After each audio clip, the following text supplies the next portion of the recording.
ഓച്ചിറ ഞക്കനാൽ തുമ്പിളിൽ ഭദ്രകാളി ക്ഷേത്രത്തിൽ രുക്മിണി സ്വയംവര ചടങ്ങ് നടത്തി.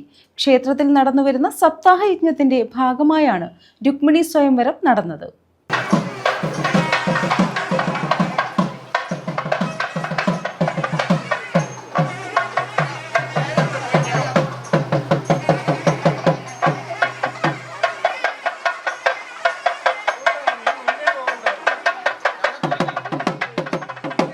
ഓച്ചിറ ഞക്കനാൽ തുമ്പിളിൽ ഭദ്രകാളി ക്ഷേത്രത്തിൽ നടന്നുവരുന്ന സപ്താഹയജ്ഞത്തിൻ്റെ 5ാം ദിവസമാണ് രുക്മിണി സ്വയംവര ചടങ്ങുകൾ നടന്നത്.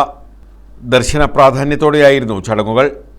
രാവിലെ വിഷ്ണു സഹസ്രനാമ സ്തോത്ര ജപം, ആചാര്യഭരണം, ഗ്രന്ഥനമസ്കാരം, ഭാഗവത പാരായണം എന്നിവയ്ക്കു ശേഷമായിരുന്നു രുക്മിണി സ്വയംവര ചടങ്ങുകൾ നടന്നത്. തുടർന്ന് ആധ്യാത്മിക പ്രഭാഷണം, മഹാപ്രസാദമൂട്ട് എന്നിവയും നടത്തി.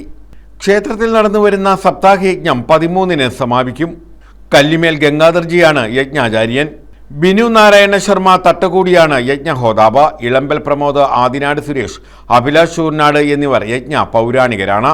ക്ഷേത്രഭരണസമിതി president K Sasidharan, secretary Lal K, രക്ഷാധികാരി ഗംഗാധരൻ, ട്രഷറർ CS രാജൻ, വനിതാ സംഘം സെക്രട്ടറി ശിവലാൽ, ട്രഷറർ അമ്മിണി, വനിതാ സംഘം പ്രസിഡന്റ് രജനി തുടങ്ങിയവർ സപ്താഹയജ്ഞ ചടങ്ങുകൾക്ക് നേതൃത്വം നൽകുന്നു.